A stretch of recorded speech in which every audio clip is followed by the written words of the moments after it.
Assalamualaikum warahmatullahi wabarakatuh. Robi Sahli Sodri Westirli Amri wal uqdatam min lisani yafqahu qawli. Amma ba'du. Yang terhormat yaitu kepada Bapak Syaiful Nasyar sebagai dosen pengampu.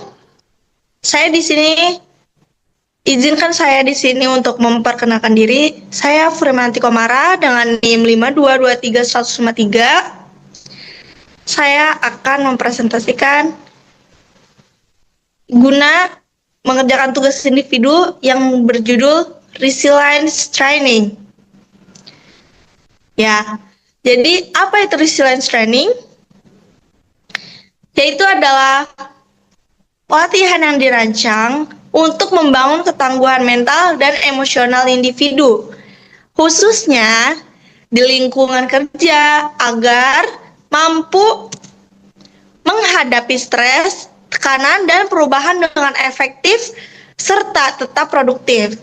Nah, jadi di sini saya akan menjelaskan secara rinci, lebih rinci lagi mengenai Resilience Training ini, berdasarkan berbagai aspek dan implementasinya. Kemudian, di sini ada definisi dan fokus utama Resilience Training. Jadi, tujuan dari Resilience Training ini yaitu meningkatkan kemampuan individu yang mengenali dan mengelola emosi, beradaptasi dengan perubahan, serta memecahkan masalah secara kreatif. Pelatihan ini membantu peserta tetap tenang, fokus, dan optimal dalam menghadapi tantangan, serta membangun jaringan dukungan sosial yang kuat di lingkungan pekerjaan. Nah, kemudian selanjutnya yaitu ada jenis-jenis Resilience Training. Ada apa aja sih jenis-jenisnya?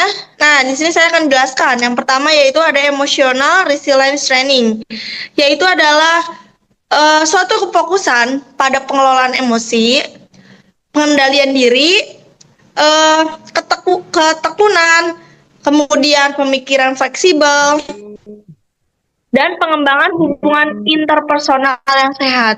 Ini membantu karyawan mengatur reaksi emosional terhadap stres dan pengalaman negatif. Kemudian, yang kedua yaitu Mental Resilience Training, yang membantu individu menyelesaikan diri dengan ketidakpastian dan perubahan. Nah, mengidentifikasi ini yaitu adalah kekuatan pribadi yang mempelajari keterampilan suatu masalah, yang memecahkan masalah dan melihat tantangan sebagai peluang pertumbuhan.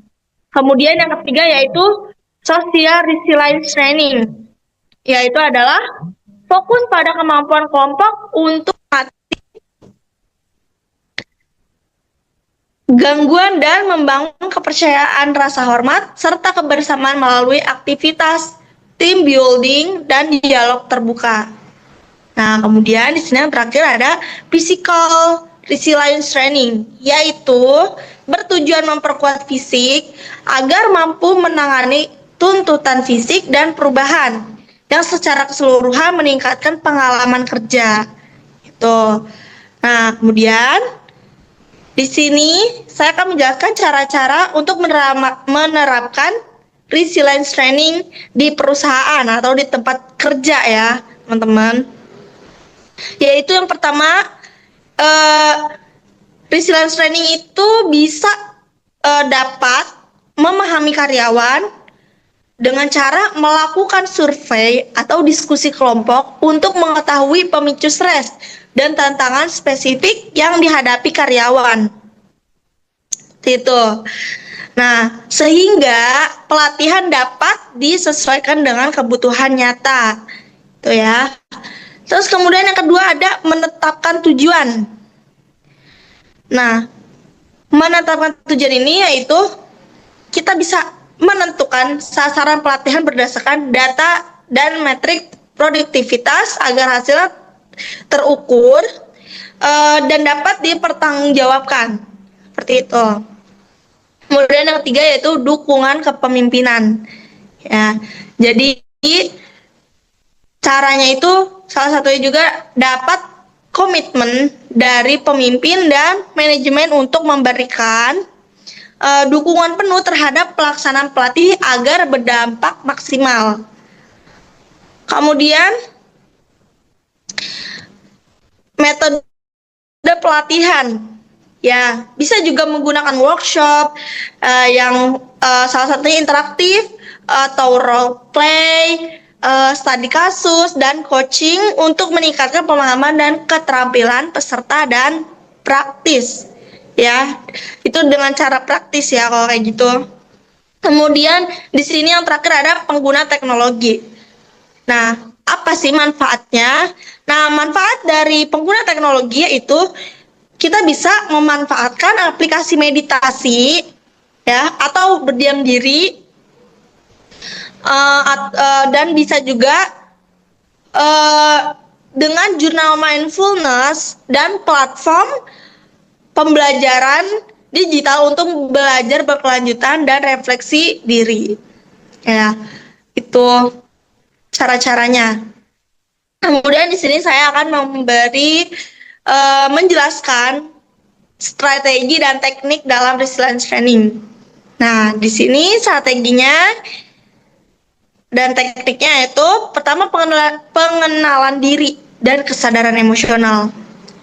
Apa aja sih pengenalan diri dan kesadaran emosional? Yaitu bisa melatih peserta mengenali emosi sendiri dan orang lain melalui mindfulness atau pikiran kita sendiri, ya. Kedua, bisa meditasi dan refleksi diri sehingga mampu mengendalikan diri reaksi dalam situasi sulit gitu. Contohnya ketika kita mengerjakan suatu pekerjaan di kantor, ya, seperti itu. Kemudian meningkatkan efikasi diri dan optimis. Nah, membantu peserta membangun keyakinan diri dan sikap positif terhadap tantangan. Mengembangkan mindset pertumbuhan pengembangan atau bisa disebut dengan growth mindset gitu. Terus yang ketiga yaitu pengembangan dukungan sosial. Pengembangan dukungan sosial juga bisa membangun komunitas internal dan jaringan dukungan di tempat kerja seperti peer support dan mentoring untuk mengurangi isolasi dan meningkatkan rasa memiliki gitu. Kemudian yang terakhir adalah manajemen stres. Mungkin teman-teman di sini udah sering dengar ya apa itu manajemen stres ya. Ya, dan problem solving, yaitu kita bisa melatih keterampilan mengelola stres dan memecahkan masalah secara kreatif agar tetap produktif di bawah tekanan. Kemudian di sini ada manfaat resilience training. Ya, boleh di next.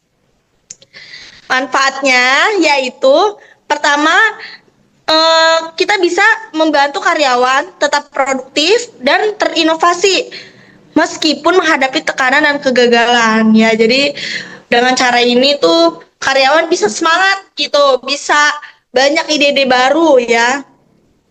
Walaupun banyak tekanan dan kegagalan ya di dalam perusahaan tersebut gitu. Dan yang kedua yaitu mengurangi resiko burnout atau kejenuhan gitu. Jadi burnout itu adalah kejenuhan dan meningkatkan kesejahteraan mental. Kemudian yang ketiga yaitu meningkatkan kemampuan adaptasi terhadap perubahan cepat, terutama di era digital. Ya. Kemudian di sini ada mendorong inovasi dan kesiapan menghadapi ketidakpastian. Kemudian yang terakhir yaitu memperkuat kerjasama tim dan komunikasi efektif di lingkungan kerja. Nah, dan yang terakhir di sini ada workplace ya, dan implementasinya. Jadi workplace resilience itu adalah kemampuan untuk bangkit kembali dari kegagalan dan menjadikannya pembelajaran. Tuh, pelatihan ini mendukung karyawan agar mampu menghadapi kegagalan internal perusahaan dengan sikap tenang dan rasional. Jadi nggak marah-marah, nggak stres, nggak frustasi gitu ya para karyawannya. Nah, perusahaan juga dapat mengadakan pelatihan emotional intelligence yang memberikan apresiasi pencapaian dan membuka sesi konseling untuk mendukung ketahanan karyawan. Jadi agar karyawannya tetap awet betah di lingkungan kerja kita gitu. Cukup sekian dari saya, kurang lebihnya mohon maaf. Wabillahi taufiq walhidayah. Wassalamualaikum warahmatullahi wabarakatuh.